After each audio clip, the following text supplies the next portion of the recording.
Well, welcome everyone back to the Literarily podcast. I'm one of your hosts, Alicia. I'm Riley. And I'm Momo. Literarily. And it's season 3. Guys, can you believe it? We're starting year 3. That's Crazy. actually insane. We're starting year 3, so it's been 2. Okay, I read the script and was very confused for a hot second. I was like, am I going crazy? I went all the way back to our first post on Instagram. Yeah. We recorded all 24 posts. Well, I went back on mine because I didn't want to log into ours, and I didn't want to hit search. So. Yeah, we recorded July or August of 2023 while I was house sitting at Fort Campbell for her, and I distinctly remember. So How cute. Look at us. And with some reminiscing, I was curious. Favorite and least favorite books that we've covered so far? Oh man, I'll launch that one off. Red, White, Royal Blue, Of course. obviously. Funny Story by Emily Henry, which is relevant to today's pod. And I think my least favorite would be the Build Your House Around My Body. And honestly, I did not like You Again. That was not the book for me. Piggybacking off of that, I'm just gonna say I have the exact same least favorites. So twins. I think Build Your House Around My Body was the one that neither of us finished, so checks out. And then You Again was just, I don't know, it wasn't my vibe. But my faves have been World War Z, so that's a controversial opinion. Loved that one. And then I really enjoyed A Christmas Carol. I thought it was so cute. I know Alicia hates Christmas, but that's all right. Alicia, what were your faves and least faves? I mean, the throwback books were definitely a little bit more of a struggle for me. I debated on the Bronte sisters as a least fave and the Christmas Carol as the other to put here. I also Build Your House Around My Body was just not what I expected it was going to be. I think I just went in with the complete wrong expectation based off of all the summaries I had found on the book, and obviously I hyped it up incorrectly to everybody else here as well. So RIP. Luckily they have let me choose books again.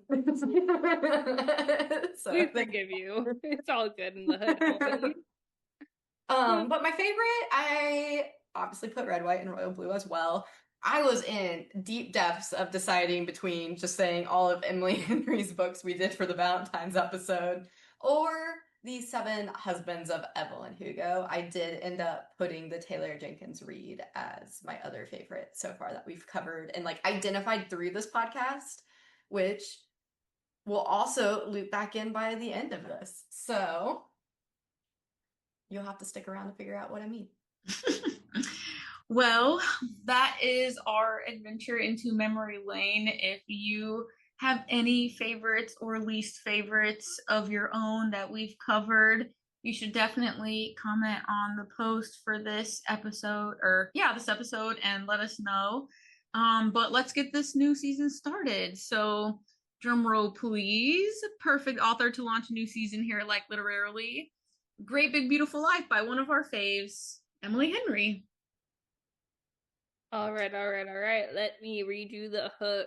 All right. 2 rival writers, Sunny Dreamer Alice and gruff Pulitzer winner Hayden, compete to write the biography of a reclusive heiress, Margaret Ives.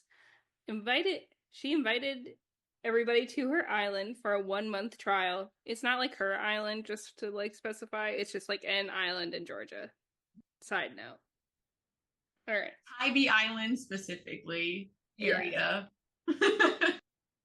They each get only fragments of Margaret's twisting story, bound by NDAs and tangled feelings. As secrets unfold and sparks fly, their own relationship becomes as complex and captivating as the tale they're trying to tell.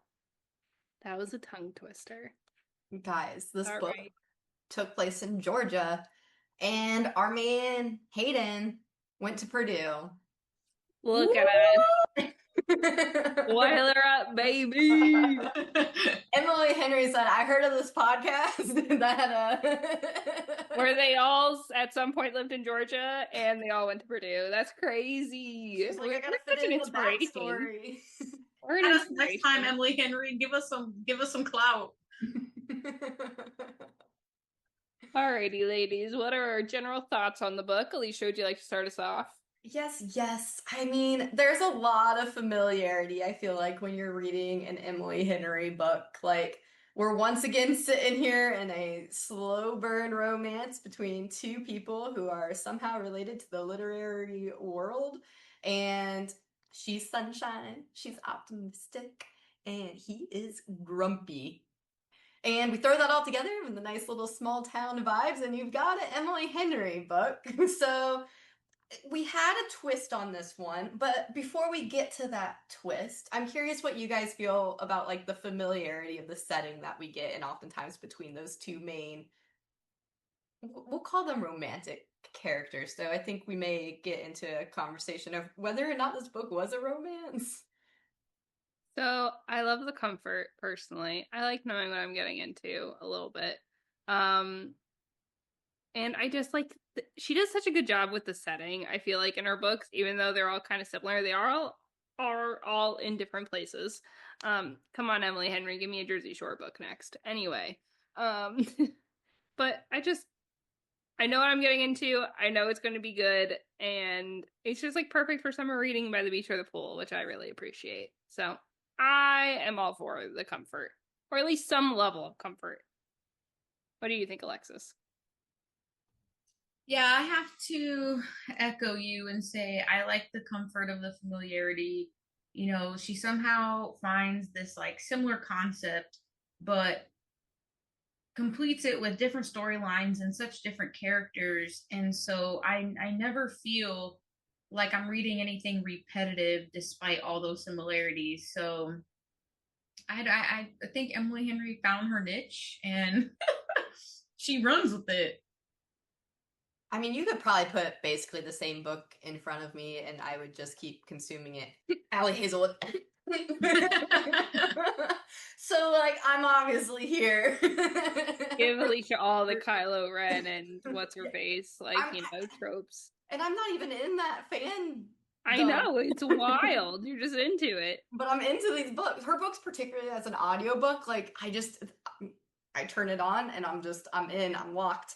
But I mean, like, even outside of like very similar books, like I will go back and watch the same TV show. I will start New Girl on the same episode every time that I want to put on New Girl because it's the episode I like and it's the episode I want. So like, I'm here for the comfort. Me watching New Girl literally right before coming and recording this. Me and Miles have watched Winnie the Pooh like 18 times already, so totally gets it. He gets it. He gets it. But I will say, so this book has a little bit of a new twist. It has an intergenerational mystery. Ba-ba-ba. And I personally do love these kinds of books, and I loved it. Was telling like Margaret Ives' story that wasn't, and it wasn't just focused on romance, which was really nice too. This book had a lot of elements that every type of podcast listener would really enjoy. So there's like celebrity drama, which is my fave, conspiracy theories, a cult story, 10 out of 10, a cover-up. I mean, like, the list goes on. Let's be real. Like, if you listen to podcasts, you listen to one of these things, and this book is going to have that for you. And it was a great part of the book. And I honestly just, like, loved the Margaret Ives, like, plotline in general. And I think the narrator for the audiobook did a really good job making her, like, a mature voice. Like, not, like, changing her voice necessarily, but making her seem, like, wise.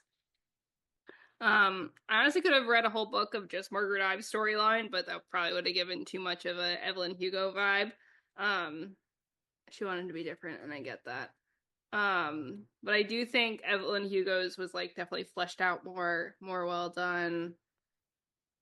The combination of the two stories was still really good. I did prefer the Margaret Ives storyline, I think. And I could almost wish, like, Emily Henry could have put this into 2 books, and I would have eaten both of them up. But anyway, yeah. What do you guys think? I don't know. I kind of rambled. Sorry about that. Oh no, you're good. I honestly like this plot line from page one. I was a little rocked by how slow it kind of started because usually I feel like most Emily Henry books don't start as slow. But it agreed. It gave me, Seven Husbands of Evelyn Hugo vibes for sure.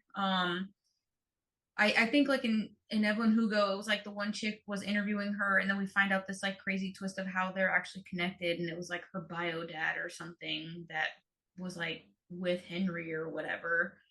And that's like how or why she got selected to do this huge interview with her. So the fact that this was kind of like a similar plot line felt a little rushed, and it was like you kind of built up all this for that, like, oh, okay, but it was a little different in comparison to most of what Emily Henry does. She probably was a little bit influenced by Evelyn Hugo, and like you said, Riley did her own little twist to the twist, I guess. But I didn't mind it. I liked it.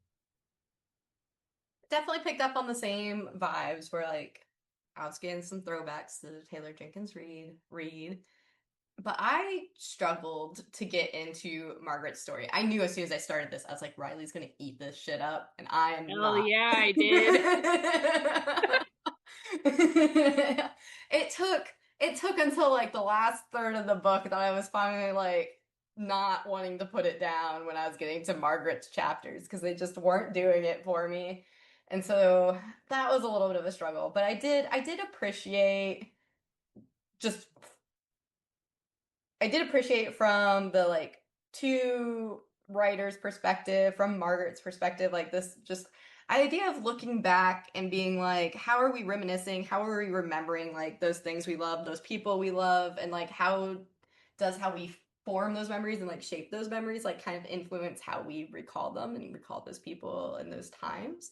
So I liked exploring that, and I think this kind of circles back to my earlier comment of like is this a romance book? Is this a little bit more of a fiction book? And like woman's literary fiction? Is that the genre of like, hey, we're just kind of exploring what love means and like what memory means through here.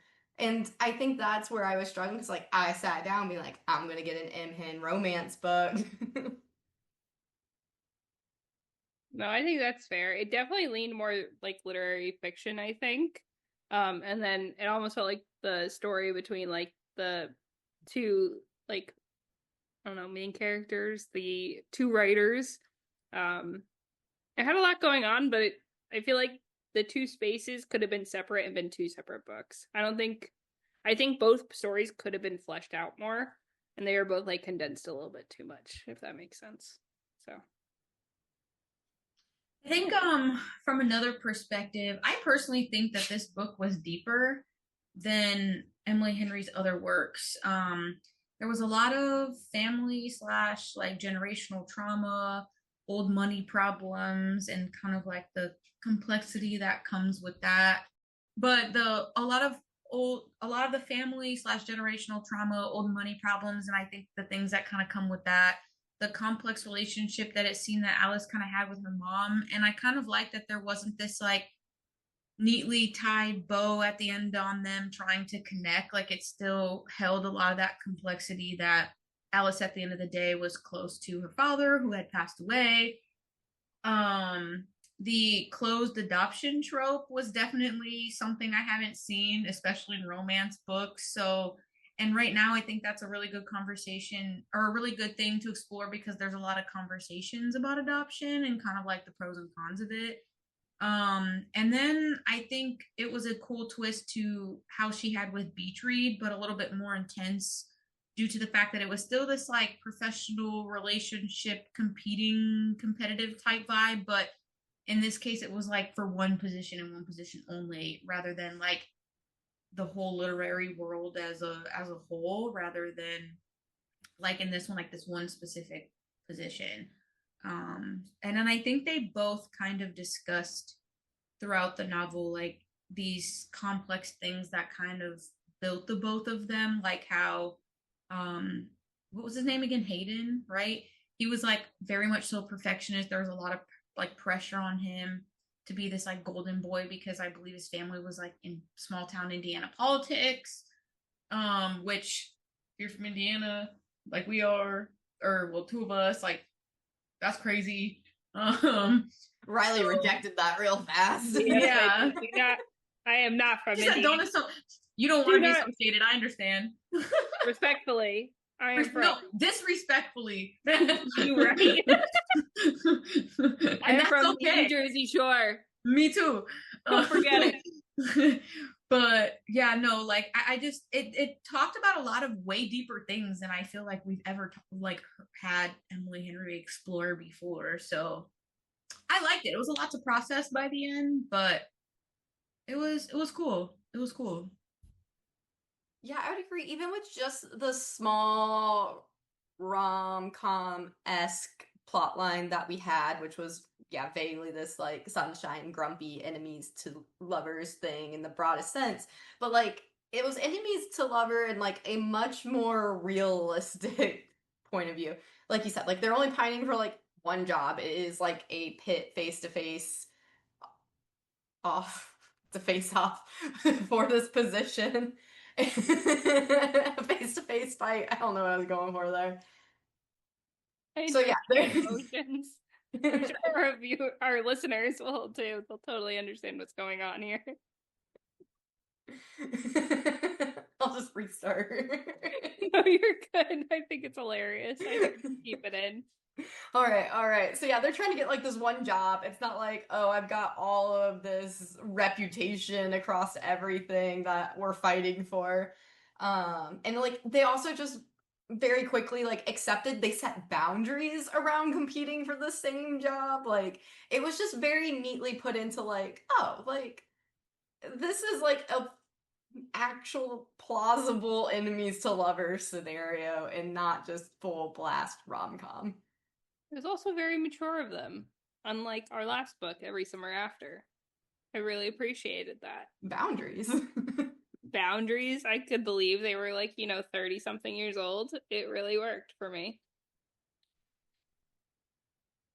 Alrighty. So, personally, I love me a little mystery, a little thriller, a little romance book. So, the fact that those are like my top genres and this kind of encompassed a little bit of all three of those was kind of a big dub for me. Like the whole time I was reading it, like I said, started way slow. At first I was like, Emily girl, I was like, is this not gonna be the one for me? I was really worried for a second.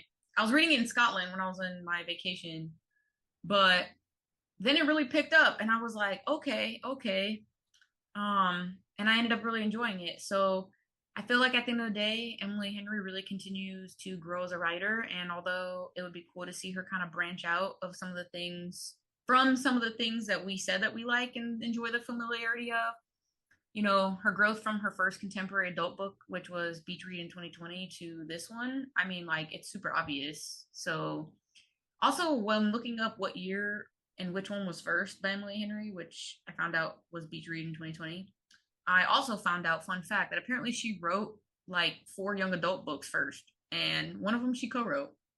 So that was cool. Didn't know that. I might go read those. Yeah, I feel like for me, overall, I obviously ate this book up because I love celebrity drama. It's my vibe. It's like I really thrive on it. But I don't know.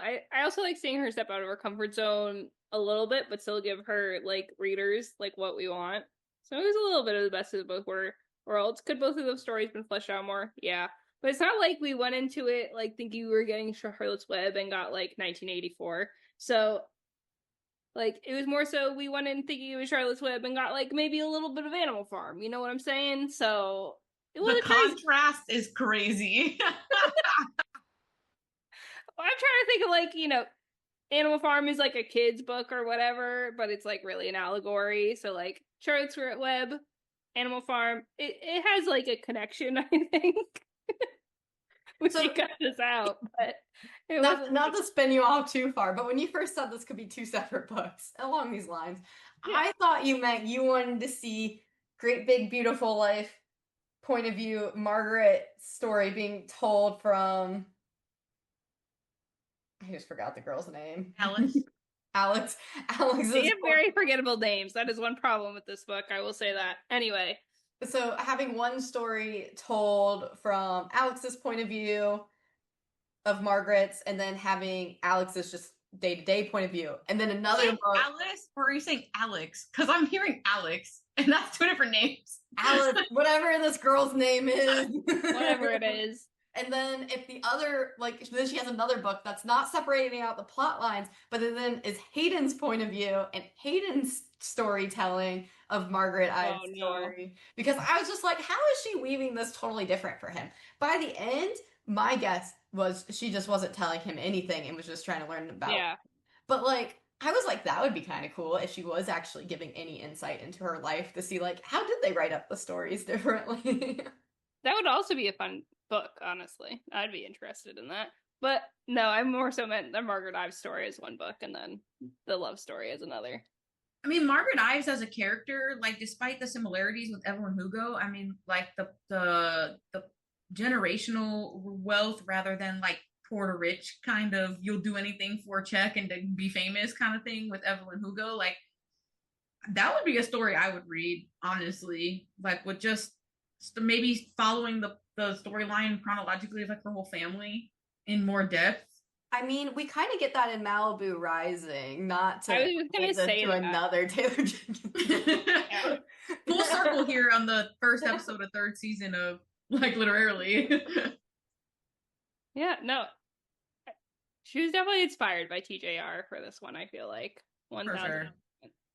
But I thought she did a good job. I don't know. My final thoughts, I'm just going to jump into this, is that overall it was not Emily Henry's best work, but I think it has a lot of potential and opens up a lot more genres for her in the future. So I gave it a 4 out of 5. Wasn't my favorite, but I did really enjoy it. Overall, my Emily Henry book rankings are now: number 1, Still Beach Read; number 2, Funny Story; number 3, Book Lovers; number 4, Happy Place. As you can see, there was no change in these before. Number 5 is Great Big Beautiful Life, which I still really like. Don't think the low ranking means that I didn't like it. And then number 6 is my least favorite book from her that really pissed me off and still pisses me off to think about, and that is People We Meet on Vacation. So Alexis, I know you did really like People We Meet on Vacation. So do you want to tell us your rankings and how you felt about this book? Yeah, so I gave Great Big Beautiful Life 5 out of 5. And my new order is Funny Story, number 1, Beach Read, number 2. Tied for third for me is Great Big Beautiful Life and Book Lovers. Same kind of vibe. Those are the two. I guess I resonated with the different characters for different reasons. And then I liked People We Meet on Vacation. It's not my favorite by her, so it's kind of similar to, like, don't get the lower ranking confused. I still really enjoyed it. Also, fun fact, it's going to become a movie on something, Netflix. Like half of these are becoming a movie.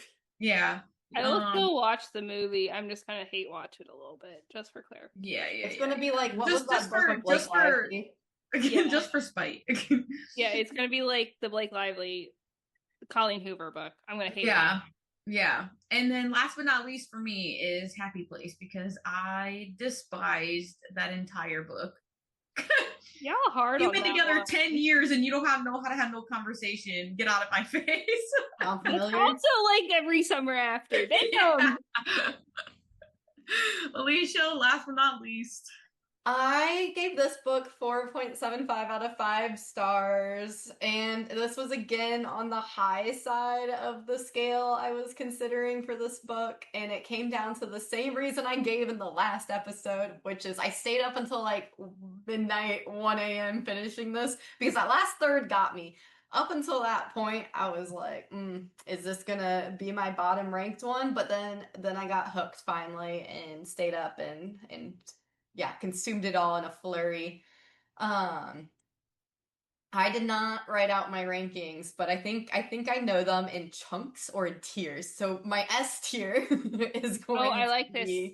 Yeah. Approve of this rating system. Thank you. It's going to be beach read and book lovers for me. And then funny story is like right near the S tier to A tier. I need to work out the exact order of all these, but I don't think I have it until I reread them at this point. So following that, I would put I'm gonna go B to A tier is going to be Great Big Beautiful Life. Happy Place and People We Meet on Vacation are just shoved down there. On the Emily Henry scale, we could say they got like a D from me. In general books, I still enjoyed them, but like the miscommunication trope, just take me out. I don't want it. Oh, I don't understand this tier system. Is this an engineering thing I don't understand?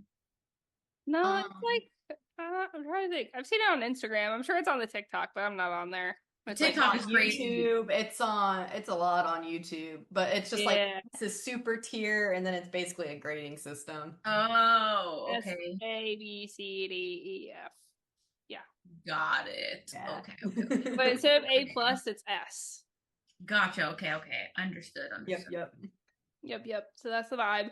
Well, since we talked so much about Taylor Jenkins Reid this episode, we're gonna bring it all the way back around again. Because next month we're gonna read Taylor Jenkins Reid's new book, Atmosphere. So tune back in to hear more. So All right. excited. Woo! I already listened to it. I already started the agenda. They haven't listened to it yet or read it yet. So what you guys think? It's next after this one. Alrighty. Bye. Bye.